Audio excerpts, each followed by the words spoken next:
BNP নির্বাচন চায়, সংস্কার তার মতো করে চায়। এটা করতে গিয়ে সে সার্কাসের মতো কাণ্ড করিছে, আমি কইছি না জোকারের মতো আচরণ করিছে। আপনারা বিচার করেন।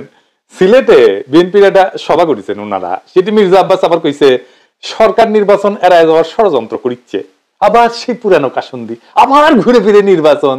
ইলেকশন ফেব্রুয়ারিতে হবে, কথাবার্তা তো হয়ে গেছে, 1 মাস হয়েছে। আবার আমাবস্যার পূর্ণিমা বাতের ব্যথা যেভাবে সেগে ওঠে না, উনকে করে উনাদের নির্বাচনের ব্যথা সেগে ওঠে মাঝে মাঝে। ওই একই মিটিং এ মির্জা ফখরুল সাহেব ছিলেন। উনি আবার কইছে নির্বাচিত সরকারের চেয়ে কোন সরকার শক্তিশালী হইতে পারে না। জিয়া রহমানের যে সরকার আছিল, জিয়া রহমান ক্ষমতায় না, ওটা কি নির্বাচিত সরকার ছিল?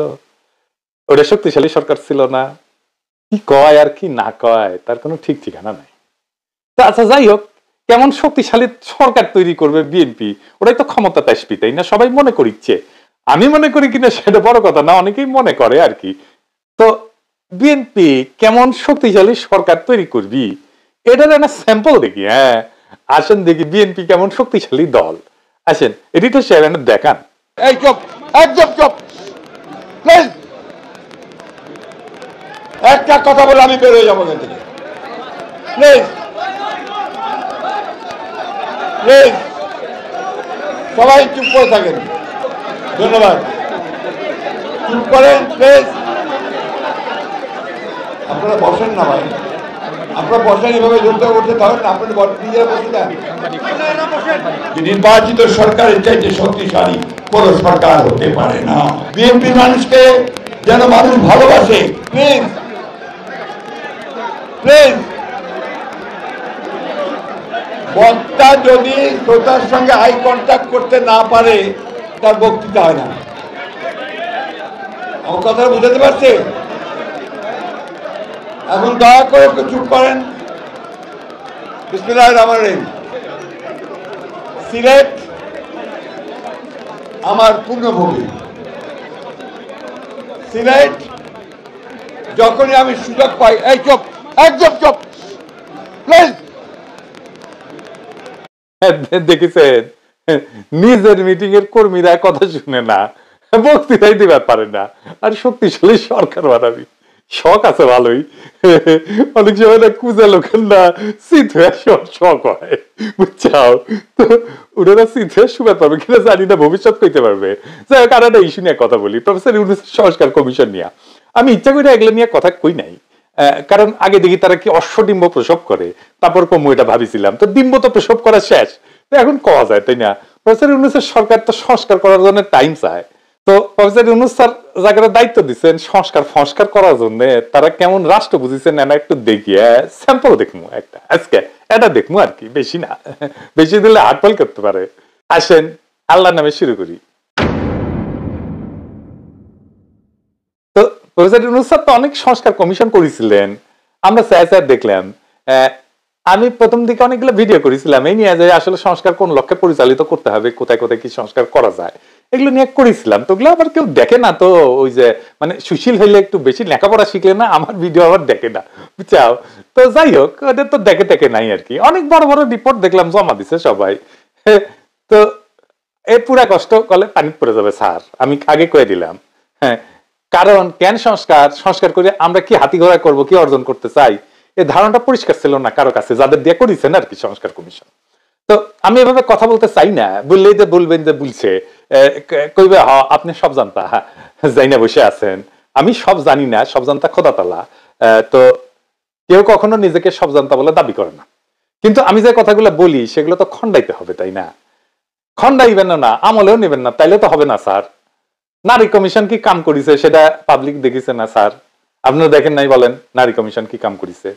তো এই যে কমিশন গুলা, এরা যে কি বুঝে আর কি প্রডিউস করে সেটা তো আপনারা দেখেছেন।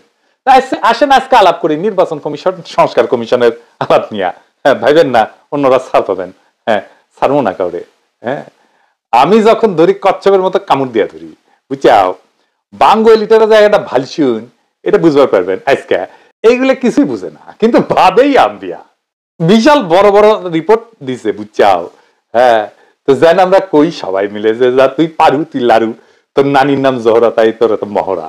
হ্যাঁ, এই যে নির্বাচন কমিশন সংস্কারের সুপারিশ দিছে না, হ্যাঁ, প্রফেসর ইউনূস স্যার আপনি কই, আপনি তো নিয়োগ দিছিলেন সবাই রে, কোথাও লিখিছে যে সুপারিশ কেন করিচ্ছে? এই সুপারিশের দরকার হইলো কেন? এই সুপারিশ বাস্তবায়িত হইলে কি হাতি ঘোড়া বজ্রাপানসি হবে, আর না হইলে কি ক্ষতি হবে? কইছে কয় নাই। তো সুপারিশ কেন লেখা লাগে সেটাই তো বুঝে না ওরা। স্যার কাগরে দিছেন এটা? দেখেন এটা ফর্মুলা দিছে, ফর্মুলা দিছে যে দলের প্রধান আর প্রধানমন্ত্রী আলাদা মানুষ হবে, মানে রাষ্ট্রের নির্বাহী আর দলের প্রধান আলাদা হবে। কেন হবে? কোনো ব্যাখ্যা নাই। কিন্তু তাতে কি হবে? কোনো হবে না। আর এটা সোভিয়েত ইউনিয়ন হবে, রাষ্ট্রের প্রধান হিসেবে একজন কাঠের পুতুলকে বসাবে, আর দলের প্রধান থাকবে দলের প্রধান। এ স্ট্যালিন না, এটা করতে পারে। সোভিয়েত ইউনিয়নের প্রেসিডেন্ট কিন্তু স্ট্যালিনের সময় অন্য কেউ ছিল, ওই স্ট্যালিন কলে প্রেসিডেন্ট ছিল না, এটা জানেন? স্ট্যালিন ছিল পার্টি প্রধান আর অন্য কেউ ছিল প্রেসিডেন্ট। ঠিক যেমন এই কমিশন প্রস্তাব করেছে, বুঝছাও? স্ট্যালিন ওইরকম কাঠের পুতুল একজনকে প্রেসিডেন্ট বানাইতো, তারে কেউ চিনত না, কেউ পাত্তাও দিত না, বুঝতো না। আর নিজে থাকতো জেনারেল সেক্রেটারি, পার্টির জেনারেল সেক্রেটারি। এই যে মিখাইল কালিনিন, উনি ছিল প্রেসিডেন্ট 1919 সাল থেকে 1946 সাল পর্যন্ত প্রেসিডেন্ট ছিল, বুঝছাও? আসলে ওই অর্থে প্রেসিডেন্ট বলা যায় না, কিন্তু প্রেসিডেন্টের সমতুল্য পদ আর কি, যাই হোক, যেটাকে আমরা অন্য দেশে প্রেসিডেন্ট বলি আর কি। তারপরে নিকোলাই সোভেরনিক, ওই ছিল 1946 থেকে 1953 পর্যন্ত, মানে স্ট্যালিনের মৃত্যুর আগ পর্যন্ত ওই ছিল আনুষ্ঠানিক রাষ্ট্রপ্রধান। তো স্ট্যালিনের মতো স্বৈরাচারের উত্থান কি ঠেকাতে পারছে সোভিয়েত ইউনিয়ন? এটা কইরা এই সিস্টেমই তো ছিল, পার্টি প্রধান আর রাষ্ট্রপ্রধান আলাদা থাকবে, এটাই তো সিস্টেম ছিল। তো এই হইতেছে ওদের ইতিহাস, ওটা জানেও না ইতিহাসে কি হয়েছে, কোন দেশে কি হয়েছে। এরা নাকি ব্যালেন্স অফ পাওয়ার আনবি। হ্যাঁ, এটা আধুনিক রাষ্ট্র চলে তিনটা বড় খুঁটির উপরে, বুঝছাও? এটা হচ্ছে এক্সিকিউটিভ। এক্সিকিউটিভ মানে হচ্ছে ইংরেজি যেহেতু কইছে তাহলে ঠিকই কইছে না। এক্সিকিউটিভ মানে হচ্ছে যারা দেশ চালায়, মানে সরকার। লেজিসলেটিভ মানে যারা আইন বানায়, মানে সংসদ। আর জুডিশিয়ারি মানে যারা বিচার করে, মানে আদালত। তার মানে সরকার, সংসদ, আদালতে তিনটা আলাদা জিনিস। এই তিনজন যদি একে অপরের ভুল ধরতে না পারে, তাহলে তারা চাইলে যা খুশি তাই করতে পারবে। আর এই জন্যই দরকার হয় সেকেন্ড ব্যালেন্স, মানে একে অন্যের উপরে নজরদারি করবে। এটাই হইতেছে সেকেন্ড ব্যালেন্স। তো সমস্যা কোথায়? সমস্যা হচ্ছে বাংলাদেশ সরকার, সংসদ, এই দুইটা একই নির্বাচনে ঠিক হয়ে যায়, বুঝছো? যে দল নির্বাচনে যেতে সে ধর সরকার চালায়, সংসদে সে সরকার সংখ্যাগরিষ্ঠ হয়। ফলাফল হয় কি? সরকার যা খুশি তাই করতে পারে, যেমন বাজেট পাস, ট্যাক্স বসানো, আইন বানানো, কোনো বাধাই নেই কেন, কারণ সংসদও তো তাদের নিজেদের লোক দিয়ে ভর্তি। তো তাইলে এটা কিসের সেকেন্ড ব্যালেন্স হইল? এটা তো হইলো আপনি নিজে বিচারক, নিজে অভিযুক্ত, নিজেই মুক্ত। আসেন এটা দেখি অন্যরা এটা কেমনে করে। আসেন আমি যেটি থাকি ফ্রান্সের, এই ফ্রান্সের একটা এক্সাম্পল দিই। ফ্রান্সের প্রেসিডেন্ট ছিল চার্লস দা গল। 1958 সালে নতুন সংবিধান করলেন। উনি বললেন রাষ্ট্রপতি আলাদাভাবে নির্বাচিত হবে, সংসদ সদস্য আলাদা নির্বাচিত হবে, দুইজনের ক্ষমতা আলাদা, হিসাবও আলাদা। ফলে একে অন্যকে সেকেন্ড ব্যালেন্স করতে পারে, কেউ কাউকে পুরোপুরি নিয়ন্ত্রণ করতে পারে না। ফ্রান্সের আগের সিস্টেম করলে আমাদের মতো ছিল, বুঝছাও? কেন কাম করতো না, ডিসফাংশনাল ছিল, এটা দল সবকিছু কন্ট্রোল করে ফেলতো আর দেশ অচল হয়ে যেত। চার্লস দা গল সেটা ভেঙে দিছিলেন। আমেরিকার এক্সাম্পল দেখেন, প্রেসিডেন্ট আলাদা নির্বাচিত হয়, সংসদের দুই কক্ষ, সিনেট আর হাউস, তাও আলাদা ভোটে। এমনকি প্রেসিডেন্টের মেয়াদের মাঝামাঝি সংসদের নির্বাচন হয়, বুঝছাও? মানে প্রেসিডেন্ট আর সংসদ কেউ কারো চাকর না, একজন আর একজনকে নিয়ন্ত্রণ করে। আর বাংলাদেশের এক্সাম্পল দেখেন, একবার ভোট হইলে সংসদও হয়, সরকারও হয়, সরকারের ইচ্ছাতে সংসদ চলে।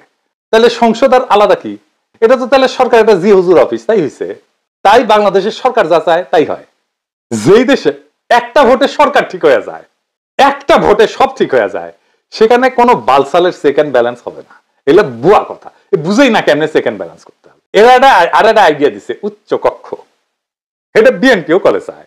বিএনপির 31 দফা স্পষ্ট লেখা আছে, উচ্চ কক্ষতে থাকবে এলিটেরা, মানে সাংবাদিক থাকবে, সাহিত্যিক থাকবে, ডাক্তার থাকবে, ইঞ্জিনিয়ার থাকবে, প্রফেসর থাকবে এরা। তো এটা ইংল্যান্ডে আছে, তারেক রহমান দেখিছে এটা, ইংল্যান্ডে উনি থাকেন, তাই এটা আনাই লিখবি। দেখবেন আছে প্রস্তাবে ইংল্যান্ডের এনএইচএস এর মতো করে স্বাস্থ্য ব্যবস্থা করবি ওরা। তো দেখিছে এটা করাই লিখবি, হ্যাঁ, বুঝছাও? টিনেজার পোলা পাঠাচ্ছে না, ওরা ডাক্তার দেখলে কয় এটা মুই হোম, ইঞ্জিনিয়ার দেখলে কয় এটাও মুই হোম, আর সিনেমার নায়ক দেখলে কয় এটা মুখ হবাই হবে। তা বিএনপি যেটা দেখিছে সেটা তাকে হবাই হবে, বুঝছাও?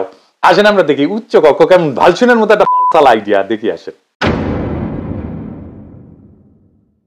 এই আইডিয়া বাংলাদেশে সবার প্রথমে দেয় যশোরে সিরাজুল আলম খান। সিরাজুল আলম খান আমার আগের এপিসোডে দেখেছেন চিত্তরঞ্জন সুতার, রয় রেজেন ওর শিষ্য ছিল। এরপরে জাসদ এটা পূর্ণ উদ্যমে প্রচার করতে থাকে। এরপর আর এক জাসদ ভারতীয় দালাল আসমরব বিভিন্ন টক শোতে তাদের এই আইডিয়া প্রচার করতে থাকে। আপনারা দেখেছেন 2011 থেকে 16 সালের মধ্যে ওই টিএসসি থেকে সাঙ্গারপুল যাওয়ার সময় রাস্তার পাশের দেয়ালে জাসদের এই উচ্চ কক্ষে বিশিষ্ট সংসদের দাবিতে গ্রাফিতি আকারে লেখা থাকতো। আর বিএনপি কিনা সেই ইন্ডিয়ান দালাল জাসদের প্রোগ্রামকে নিজেদের পলিটিক্যাল ম্যানিফেস্টোতে ঢুকাইলো। কেন ঢুকাইলো? কোনো ব্যাখ্যা নাই। এইসব হইতেছে কিয়ামতের আলামত, বুঝছাও। ভারতীয় মার্কামারার দালাল সিরাজুল আলম খানের কোন প্রস্তাবকে তো দেখা মাত্র ডাস্টবিনে ছুড়ে ফেলা উচিত, অথবা টয়লেটে ফেলে ফ্ল্যাশ করে দেওয়া উচিত। এটা ঠিক। উচ্চ কক্ষ পৃথিবীর বিভিন্ন দেশে প্রচলিত আছে। আমেরিকায় আছে, গ্রেট ব্রিটেন আছে, রাশিয়ায় আছে, জার্মানিতে আছে, পাকিস্তানে আছে, আর ভারত মাথায় আছে। তো উচ্চ কক্ষ কেন প্রয়োজন এটা একটু বুঝে দেখি। আমার আগের এপিসোডে করলে আমি এটা ব্যাখ্যা করেছিলাম, তারপরে আরেকবার একটু বুঝে দেখি। এটা তখনই প্রয়োজন যখন রাষ্ট্রের আইনসভায় সরাসরি জনগণের ভোটে নির্বাচিত সদস্য ছাড়াও অন্য সদস্যদের প্রয়োজন হয়। কারা সেই অন্য সদস্য? America, Russia, Pakistan, Germany, Bharat মাতা সব দেশ হচ্ছে ফেডারেল সরকার ব্যবস্থা। অর্থাৎ দেশগুলা অনেকগুলো স্টেট, প্রভিন্স বা প্রদেশের সমষ্টি। ফেডারেল সরকার খালি যেসব পাওয়ার তাদেরকে দেওয়া আছে সেসব নিয়ে ডিল করে, যেমন প্রতিরক্ষা, পররাষ্ট্রনীতি ইত্যাদি। সেই সব দেশে সরাসরি জনগণের ভোটে নির্বাচিত সদস্য ছাড়াও রাষ্ট্রের স্টেক হোল্ডার হিসেবে প্রদেশগুলোকে ধরার কারণে স্টেটগুলাও তাদের প্রতিনিধি পাঠায় আইনসভায়। এই স্টেটস অথবা ফেডারেশনের সদস্যদের পাঠানো সদস্য দিয়ে গঠিত হয় আইনসভার উচ্চকক্ষ। আর গ্রেট ব্রিটেনে অ্যারিস্টোক্র্যাট আর চার্চ অফ ইংল্যান্ডের বিশপরা উচ্চকক্ষের সদস্য, কারণ তারা ঐতিহাসিকভাবে গ্রেট ব্রিটেনের রাষ্ট্র কাঠামোর গুরুত্বপূর্ণ স্টেক হোল্ডার। একটা সিরিয়াল আছে ডাউনটাউন এবে, যে কোনো বিল উভয় কক্ষে পাশ করা লাগে আইন হতে হইলে। অর্থাৎ উচ্চ কক্ষ নিম্ন কক্ষের পাঠানো বিল ওভাররুল করে দিতে পারে অথবা পাল্টাই দিতে পারে। এন্ড বাংলাদেশ কি ফেডারেল রাষ্ট্র বলেন তো? এটা একটা ইউনিটারি রাষ্ট্র। এখানে ওই যেগুলো রাষ্ট্রের কথা বললাম ওই রাষ্ট্রগুলোর মতো বড় ডাইভার্স প্রদেশ বা স্টেট নাই, যাদের নিজস্ব আলাদা আলাদা এক্সিকিউটিভ আছে, আইনসভা আছে, জুডিশিয়ারি আছে। তা তো না। তাহলে বাংলাদেশের উচ্চ কক্ষের কি প্রয়োজন বলেন তো? কোনো প্রয়োজন নাই। খুদাই খালি খালি জনগণের টাকা এদের পাল্টে এদের খরচা করতে হবে, এদের বেতন দিয়ে পাল্টে হবে না। যেসব দেশ ইউনিটারি রাষ্ট্র ব্যবস্থা, যেমন Sweden, Norway, Denmark, Finland, Israel, তুরস্ক, গ্রিস, শ্রীলঙ্কা, প্রত্যেকটা এক কক্ষ বিশিষ্ট আইনসভা। বাঙ্গুল্যান্ড বিশ্বে ইউনিক হবে যদি আইনসভায় উচ্চ কক্ষ বানায় এই ইউনিটারি রাষ্ট্র নিয়ে। খালি জাপানে একটা ইউনিটারি রাষ্ট্রের দুইটা কক্ষ আছে, কারণ জাপান একটা কনস্টিটিউশনাল মনার্কি। কিন্তু সেখানে 1869 সালে জাপানের সম্রাট মেইজির নেতৃত্বে সামুরাইদের বিরুদ্ধে মেইজি বিপ্লব হওয়ার পরে জাপানের সম্রাট গ্রেট ব্রিটেনের মতন করে একটা অ্যারিস্টোক্রেসি তৈরি করে, যারা উচ্চ কক্ষের সদস্য হইত। এটা তাদের ইতিহাসের সাথে যুক্ত। এই ধারা চলে এসে আজকে জাপানের গ্রেট ব্রিটেনের মতো দুইটা কক্ষ। বাঙ্গুল্যান্ডে তো কনস্টিটিউশনাল মনার্কি না, অ্যারিস্টোক্রেসিও না। তো তাইলে কেন উচ্চ কক্ষ? এটার তো ব্যাখ্যা নাই কোনো এদের কাছে। সুইডেন, ডেনমার্ক, নরওয়ে এই সমস্ত দেশ কনস্টিটিউশনাল মনার্কি হওয়া সত্ত্বেও খালি অ্যারিস্টোক্রেটদের দিয়ে কোনো উচ্চ কক্ষ বানায়, তাদের এম্পাওয়ার করেনি। তাহলে এখন বাংলাদেশে প্রস্তাবিত উচ্চ কক্ষের সদস্য কারা হবে আর তারা কাদের প্রতিনিধিত্ব করবে? জনগণের সরাসরি ভোটে নির্বাচিত সদস্যরা তো জনগণের প্রতিনিধি হিসেবে আইনসভার নিম্ন কক্ষে থাকতেছিনি। আমরা বাংলাদেশের বৃহত্তম রাজনৈতিক দল বিএনপির 31 দফা বিশ্লেষণ করে দেখি। এখানে 6 নম্বর দফায় বলা আছে উচ্চ কক্ষ বলতে তারা কি বুঝে আর তাদের সদস্যরা কাদের প্রতিনিধি। আসেন এটা একটু দেখি। বিএনপির 31 দফাতে স্পষ্ট লেখা আছে তারা উচ্চ কক্ষে সমাজের এলিট সুশীল শ্রেণীকে বসাবে, প্রফেসরকে বসাবে, শিক্ষাবিদকে বসাবে, বিজ্ঞানীকে বসাবে, সাংবাদিককে বসাবে, সমাজ বিজ্ঞানীকে বসাবে, ইত্যাদি ইত্যাদি ইত্যাদি ইত্যাদি ইত্যাদি। তারা বুঝাতে চাইছে যে আমরা আম জনতা হচ্ছে চাষা ভুষা, মাথায় কিছু নাই, আমরা কিছু বুঝি না। এইসব এলিট সুশীলরাই হচ্ছে রাষ্ট্রের বিবেক, তাদের মাথায় বুদ্ধি আছে, তাদের ধন বড়, তাদের নলেজ বড়। তারা যা বলবে, যা বুঝবে, আমাদের চাষা ভুষাদের সেটাই মেনে নিতে হবে। এইসব সুশীলরা আমাদের চাষাদের পাশ করা বিল ওভারঅল করে দেবে, নিজেদের ইচ্ছে মতো সুশীল প্রগতিশীল ধারা যোগ করে আইন বানাইতে পারবে। আমরা এখানে যাদের আমাদের প্রতিনিধি পাঠায় যে আইন বানাবো সেটাতে সুইরা ফেলে দিতে পারবে। এইটা দিয়ে আর বোঝানো হয়েছে আওয়ামী লীগ আমজনতার সরকার ছিল, কিন্তু আমজনতার সরকার থেকে ফ্যাসিস্ট হয়ে গেছে। এর উপরে যদি আওয়ামী সুশীল থাকতো তাহলে ওদেরকে লাইনে আনবার পারতো। কিন্তু আওয়ামী ফ্যাসিবাদকে প্রতিষ্ঠা করছে, আওয়ামী সুশীলরাই প্রতিষ্ঠা করছে। আওয়ামী লীগের নর্মাল কর্মী সমর্থক যতটা উগ্র, আওয়ামী লীগ সুশীলরা তার চেয়ে শতগুণে উগ্র। মতি মাহফুজ, জাফর ইকবাল, শাহরিয়ার কবির, সুলতানা কামাল, মুনতাসির মামুন, অমি পিয়াল, নিজুম মজুমদার, মুন্নি শাহ, সন্তোষ শর্মা, যত নাম আছে সব কয়টা ভয়ঙ্কর লেভেলের উগ্র চেতনাজীবী।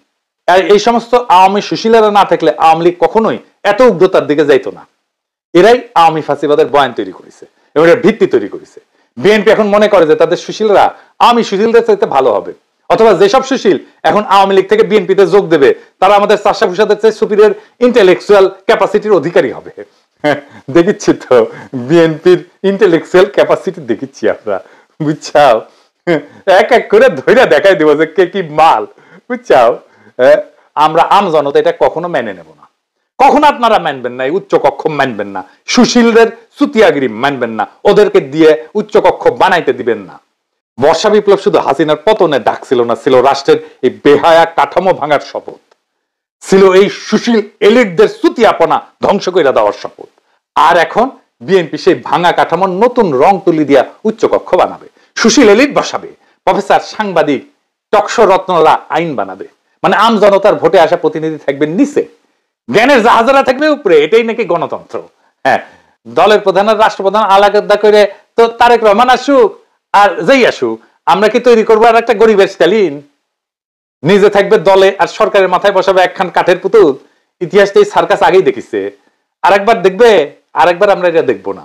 আমরা সুশীলের রাজত্ব চাই না, আমরা এলিটদের রাজত্ব চাই না, আমরা চিনি এদের মুখ, এদের মিথ্যা।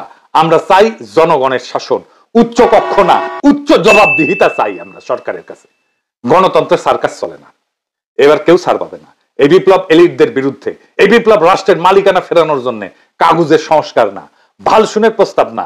আমরা চাই জনগণের রাষ্ট্র, সে যেন বুঝে আমি প্রজা না, আমি দাস না, আমি রাষ্ট্রের মালিক।